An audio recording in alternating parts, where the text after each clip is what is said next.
Good afternoon, everybody, and welcome to this extraordinary meeting of the Cemetery Board. We only have a couple items on the agenda, but before getting to that, I'll welcome our members of the division, and I ask for introductions. Yourself? Oh, thank you. Dan Shapiro, Secretary of State, Rosado Rosano's designee as chair. Paul Ambrose, representing Commissioner Howard Zucker of the Department of Health. And Chris? Christopher Wiles, representing the Attorney General, Eric Schneiderman. Louis Polishuk, Director, Division of Cemeteries. Chester Buckles, Assistant Director, Division of Cemeteries. Monet McAdoo, Secretary, Division of Cemeteries. Tony Melillo, Counsel to the Cemetery Board. I think Mark has to introduce himself now. Mark Patterson, Deputy Secretary for Local Government Services, including cemeteries. Pleasure to have you. Yep. You're here for a very, well, what may be a fast meeting, or may not, you never know. It's good. But in any event, have folks had an opportunity to review the minutes? I'm against it. Okay. Yes. Chris? Yes, no, I defer Any, to Paul on those minutes. Everybody defers to Paul on the minute. I have no substantive changes. And since I was not present at the last meeting, I will recuse myself from the vote. So, I will ask for a motion. I'll move to approve the minutes. Second? Second. All in favor, say aye. Aye. Aye. Do you have typos to correct? I think it's good. Wow. Yeah, Nice. that's a first. You did that just because Mr. Patterson was here. No, we did that just to stick it to you because you weren't here. Oh, I see. All right, Mr. Polishuk, division report. Division report, no wait, Mr. Melillo, legislative report, which is everything I want to say in the division report. that's Now I true. don't have to say it. Right. Actually, I have two items. First item is that the governor signed the legislation permitting pet cremated remains to be buried in our cemeteries. I'm sure our cemeteries will be looking for guidance on that, and then they'll probably be filing rate applications for the process. The second item, it's been a while since we've talked about this one. Eugene McCollum against Riverdale Cemetery is suing on his shares, Oh, yes. his certificates. The plaintiff, Mr. McCollum, has made a motion for summary judgment. The defendants haven't answered yet, and there is no return. The return date is open right now. So I don't know if they're going to, at this point, ask for participation from us, but I'll keep the board apprised. Very good. All right. Now, oh, by the way, do you want to address, we will be coming out with guidance with respect to determining pet remains in cemeteries. The legislation, very good thing. However, there's a lot that I think cemeteries need to be processed and that we have to consider in light of the very broad legislation. So that will be coming. Now, Mr. Polishuk. Other than the fact that I My just pet elephant. dropped my pen in my coffee, I have nothing to add. You guys just said everything I was going to say. Okay. Do you have anything else? What do you, oh, yes, thank you. We do have two there are two updates. There's strange noises emanating from Syracuse. We have two updates. The NYSEX Oneonta Regional Conference is happening on October 19th. Our local division accountant for the region and division investigator for the region plan to attend. Unclear whether I'm going to be there. And the following day is October 20th at, I believe, the Hilton Garden Inn out by the airport here in Albany, is the cremation certification course annually offered for folks who want to be crematory operators. And that is what's going on in the world. What kind of attendance do you expect at Oneonta for the regional conference? It's usually very well attended. 100, Dan? I was going to say I've seen between 50 and 80 there, but the people who come to the Oneonta conference, it skews very heavily towards smaller cemeteries, and it skews very heavily to nothing. I once called out the judge I clerked for what I'm about to do now, but the people in this meeting are extremely able and really on the ball and really issues. Right. And what I called them out for is that is not to say folks in other regions of the state aren't equally engaged, but I find it to be a very, very lively group. Okay. All right. First item on the agenda is marathon. Okay, so word of clarification on Marathon. After a lot of internal back and forth, division and council think a better course, rather than pursuing this as a net appreciation application, would be to seek an outright grant from the PM fund for the money they need. However, we have been unable to reach the cemetery in the 3 hours since we figured out that course of action, and we're going to have to ask this be tabled to October, unless Chet gets an email while we're sitting here. All right, but we will table that. But just to hold that thought, when we break to go to executive session, Chet's going to run next door and make sure we have everything All right, very good. in this particular it's case, tabled for now, and it may yeah, be tabled in this for next. particular case, it seems like a more sensible approach, but we obviously can't apply for something that the cemetery hasn't asked for. And we'll have appropriate colloquy at the point when we have. Hopefully, we won't have appropriate colloquy. You'll just approve it. Yes, Mr. Director. All right, Greenwood. Hey, that's my title. I'm directing things. Greenwood Cemetery. So, I guess I got this one too. why don't you introduce it, and then we'll proceed. Longish history here. Greenwood Cemetery in Brooklyn acquired a landmarked property across the street from it, the Ware Greenhouse, in end of 11, beginning of 12. 2011, beginning of 2012, and purchased it for $1.625 million. The idea, originally, as was presented to the board at least, was to use the greenhouse for office space, a place of assembly for tours of the cemetery and the various other quasi-cemetery tourism type stuff that Greenwood likes to do. Cemetery and quasi-cemetery stuff they like to do. Later, it turned out that Greenwood really felt that it needed more space than the greenhouse allowed, and a piece of property belonging to the Brooklyn Monument Company became available became immediately behind the Ware Greenhouse. The greenhouse became available for sale. The total price of that was $1.5 million. The board, the original transaction as contemplated was that Greenwood would acquire that entire property and then sell a fraction, just about 40% of the property, to another neighbor based in Brooklyn, otherwise known as the Damascus Bakery. They've got a bunch of they've gone beyond being just a bakery. They have stuff in the stores and all that. It's kind of a big local thing. He needs the land to be able to get his trucks in and out of his facility, and potentially for expansion as well. So the deal was that the bakery was going to buy a piece of the land that Greenwood was acquiring, because Greenwood didn't need all the land. Was it not? I thought it was the monument storefront, no? I don't remember which piece was which. Okay, well, There's the Rich is piece here. behind, I mean, Yeah. the monument company is to be raised anyway. The property is going to be cleared, so it doesn't really matter which piece who was getting. The piece adjacent to the Ware Greenhouse was going to Greenwood. The piece adjacent to Baked in Brooklyn was going to Baked in Brooklyn. The board at the time did all it was allowed to do and recommended court approval of this purchase and sale. The court did something interesting. The court said, purchase, go for it. I'm good, so ordered. But your sale to Baked in Brooklyn, I'm not going to approve that now, because you guys aren't ready to actually do that piece of the transaction. So I'm granting the piece approving the purchase without prejudice to you coming back to me if and when you need to do the sale thing, because maybe the sale will never happen. Clearly, the judge was thinking ahead, because Greenwood then went to Landmarks to get approval of the addition. Sorry, one important thing. The project with the greenhouse changed over time when they realized the limitations on the space.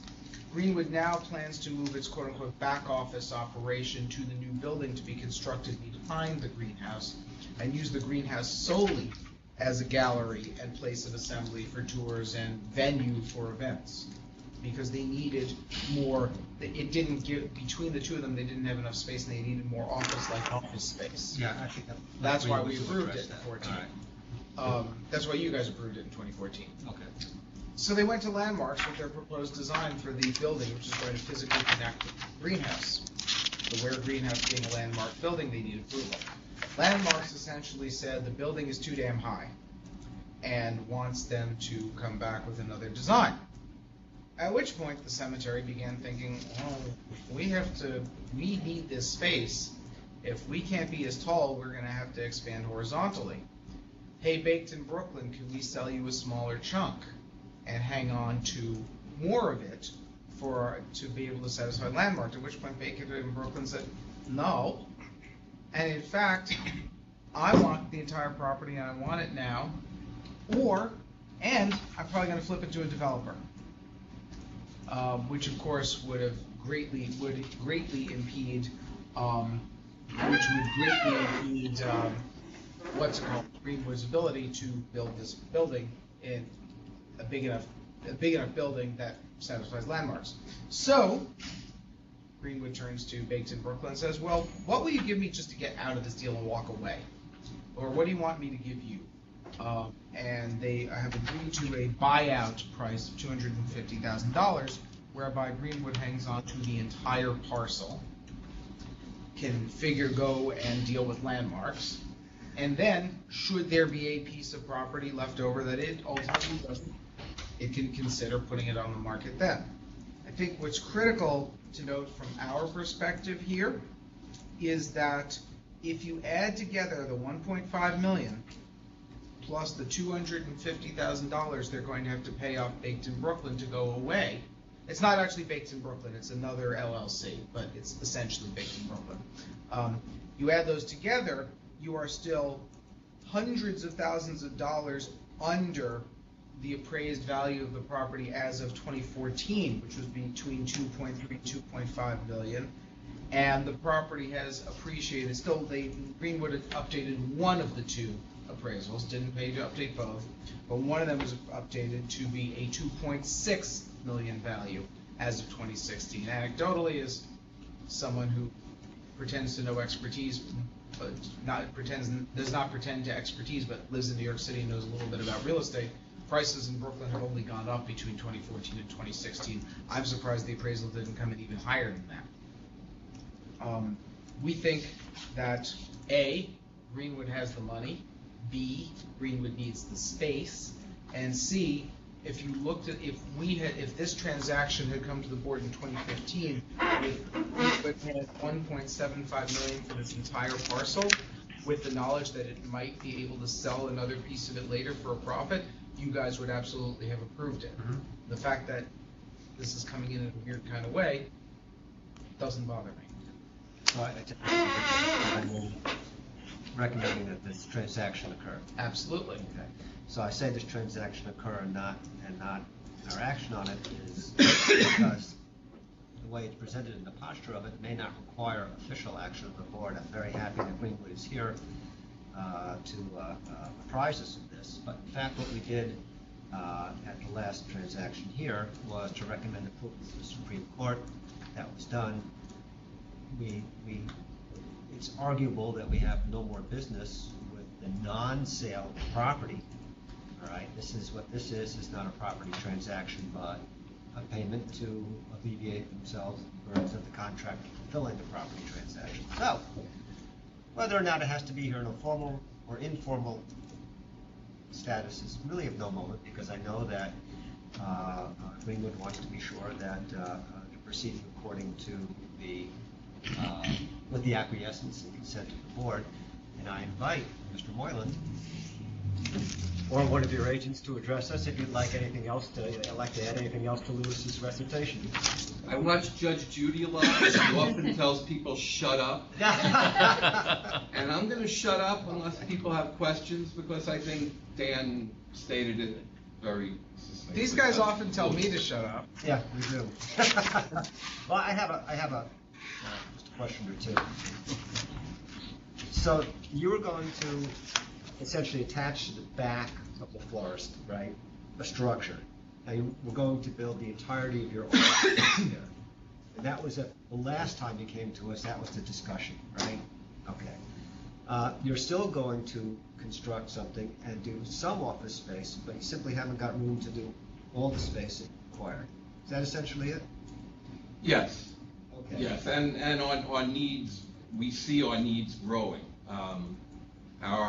We've really developed our archives, and our archival needs are going to be bigger than we anticipated.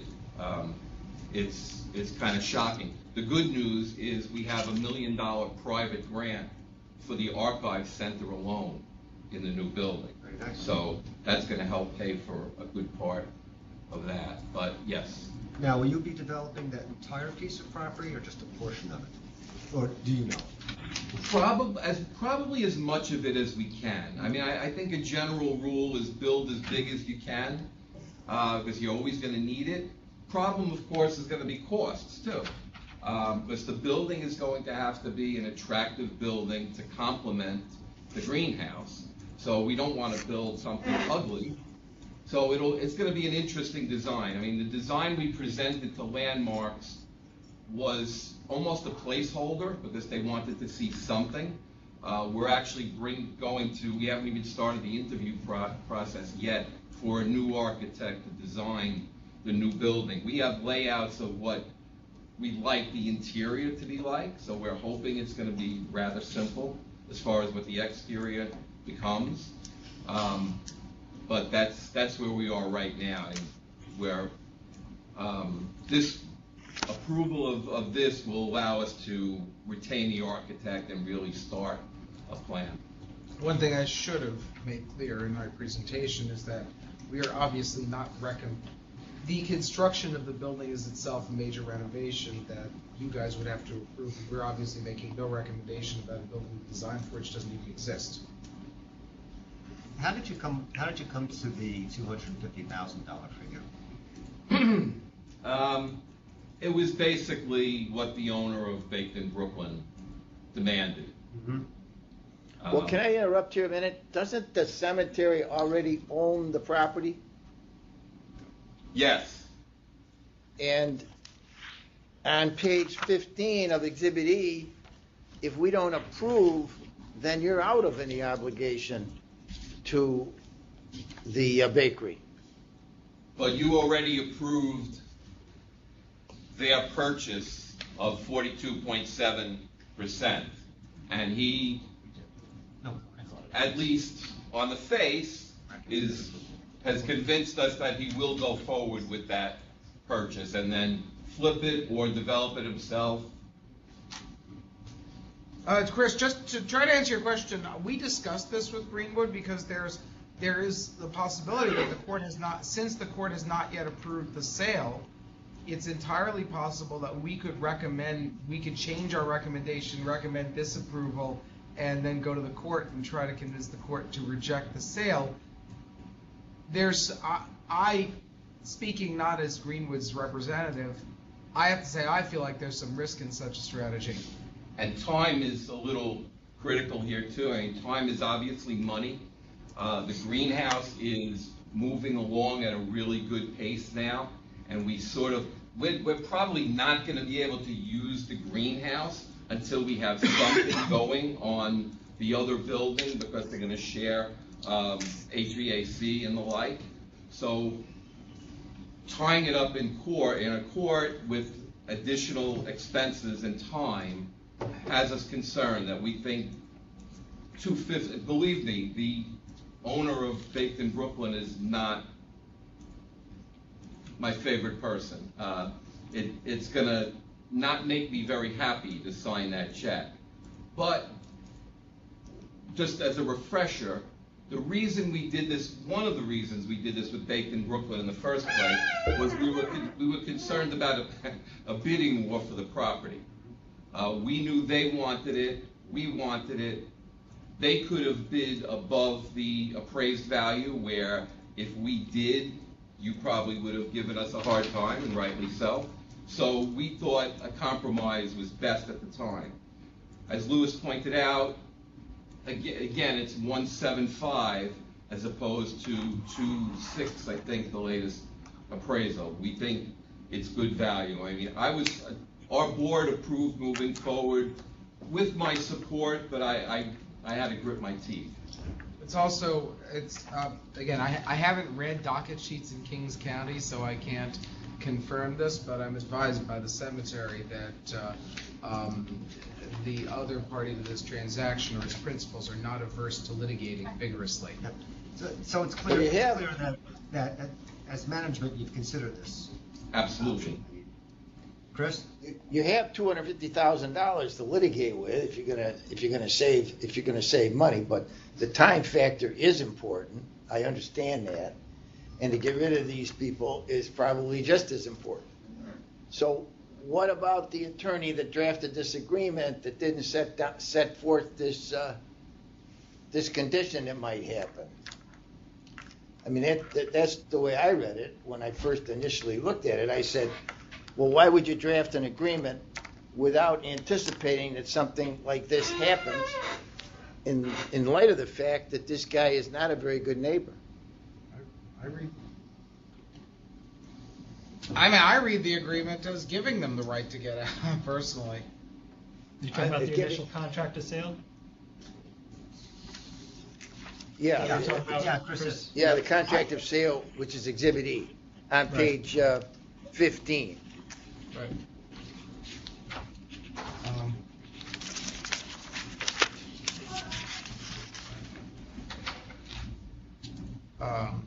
Just for full disclosure, for the record, from 1996 to 1998, I actually worked at the firm that represented Greenwood in this matter. I don't think I know the transaction. So just so everybody knows. If you find something with which you were involved, please recuse yourself. No. Just letting everybody know, so somebody doesn't come along later and say, hey, wait a minute. All right. So, Chris, your suggestion is that perhaps there was malpractice here? Is that? Yes.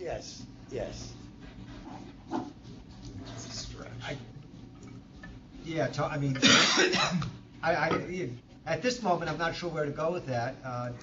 It's something that certainly will bring to the attention of Greenwood. With respect to what's on the table right now, our feeling, I take it from what you said before, that your feeling is that we ought to be okay with the transaction, but perhaps we need to go after, or Greenwood should consider seeking recourse against its attorney. Yes. Or, All right. because that's the only alternative to litigation, it seems to me. Of course, that could be another form of litigation. Right. Well, that's why yes, that's right. Well, Which is also something that's... Well, let me. I think they're two separate issues.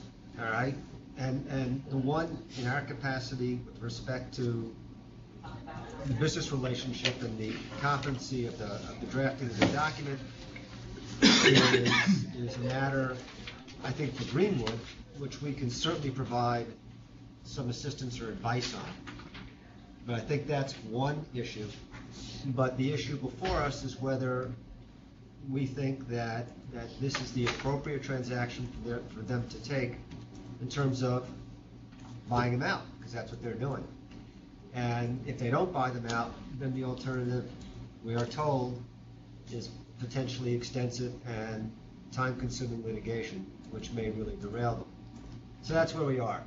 So I'm suggesting that if we're comfortable with where they're going with their transaction, we ought to indicate that to them. Again, I don't think this is here for an action of the board. I don't see this as a land transaction. And maybe I can give Chris some input, my input. Yeah, please. Chris, when I first saw this... I'll take whatever help I can get. Right? Oh, you think I'm going to help? Yeah.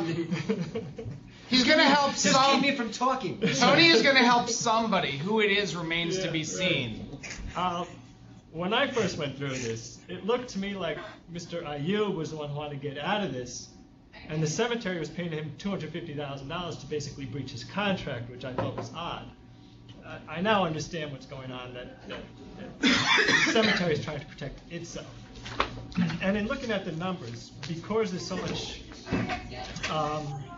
value in the property above what the cemetery paid, when they take back this 40% from Mr. Ayub, they're taking back property that's worth a lot more than his 40% of the 1.6 million. So they're actually gaining the equity, what we could call equity, that he had in that building. And that equity exceeds the $250,000 that he's being paid. It was about $400,000 if I remember my numbers. So the cemetery is actually gaining by holding on to that property and not letting Mr. Ayub take it and take the value of that property. It's an odd way to do it, I agree. And it took me a while to see it in the light that I think it should be viewed. And bear in mind, Chris, the cemetery already owns the property. Yeah, but it's under contract to sell that. Right, and had the contract been written differently, it could have been if they had insisted on something along the lines of what you're saying. The purchaser might well have said, okay, fine, if any piece of this falls through, the entire deal is off, and we're back to our bidding war. So it's not at all clear that the purchaser would have been amenable to the kind of clause you're talking about. I wouldn't have if I were them. So, who is the purchaser? The bakery? Ayub. Same Bakery. The bakery and Mr. Ayub are. Right. Yeah. They make excellent pita chips, by the way. so it's I needn't set this up, and I'm not going to set up for a vote because it's not a votable issue. The purpose here was for Greenwood to say to the board, I think I can say, and please pipe in if anybody disagrees, that we are comfortable with the transaction. We're comfortable with Greenwood reacquiring the property. We are comfortable in terms of the value that they're getting with the $250,000 payment. We may not be comfortable with the way in which this came about and the contractual provisions or lack thereof. But for purposes of Greenwood going forward, we're comfortable with their plan and what they're doing. Is that a fair assessment? Chris? Is that if it's not a fair assessment, You drove him to drink.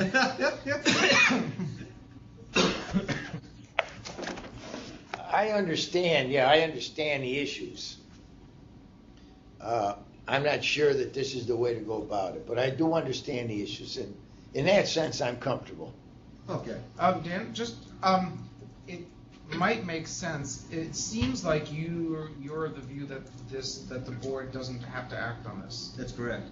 Is that something that you have to do more formally, or is you saying so good enough to establish? I just don't think there's anything for us to. As long as the board agrees. Right. Yeah. Is that something the board ought to vote on? Was my first question.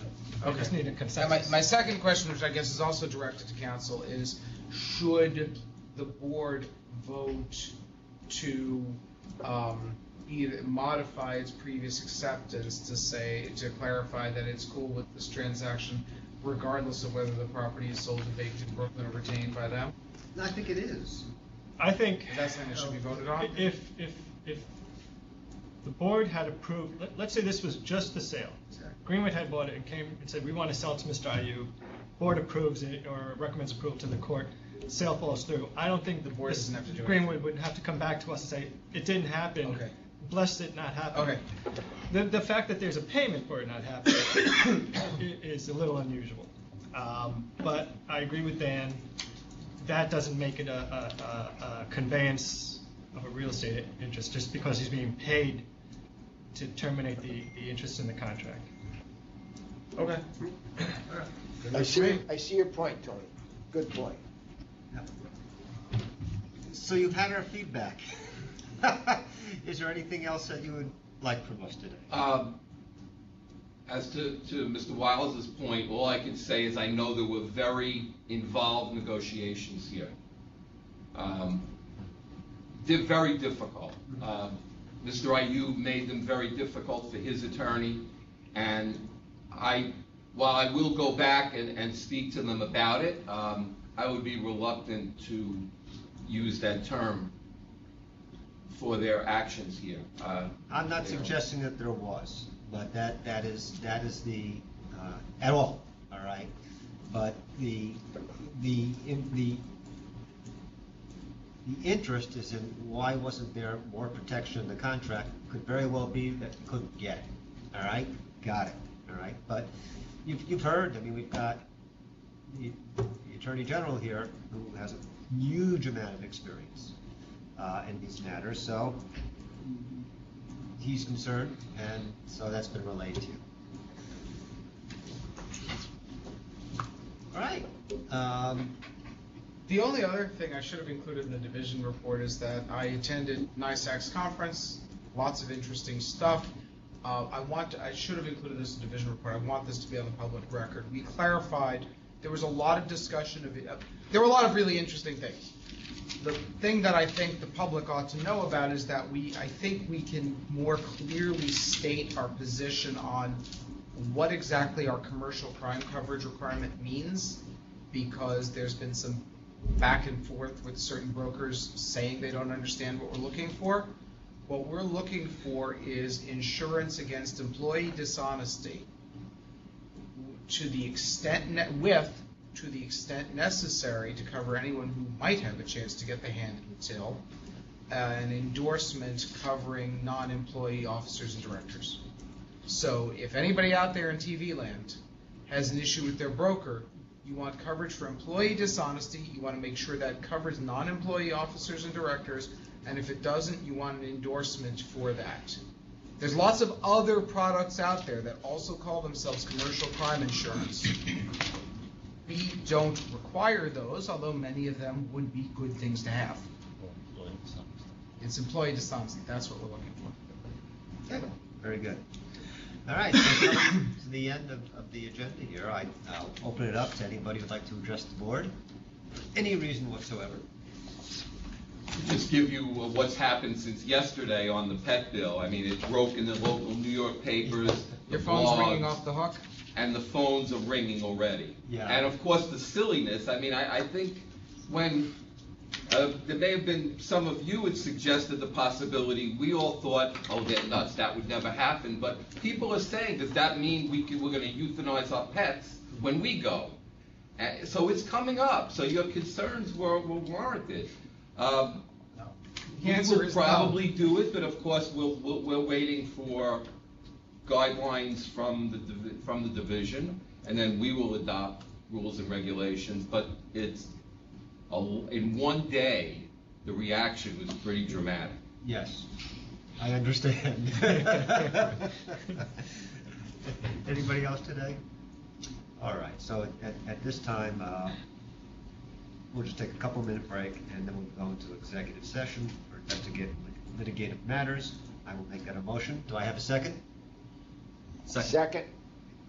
Second and third. All in favor, say aye. Aye. Aye. All right. Okay, couple-minute break, and then we'll go into executive session.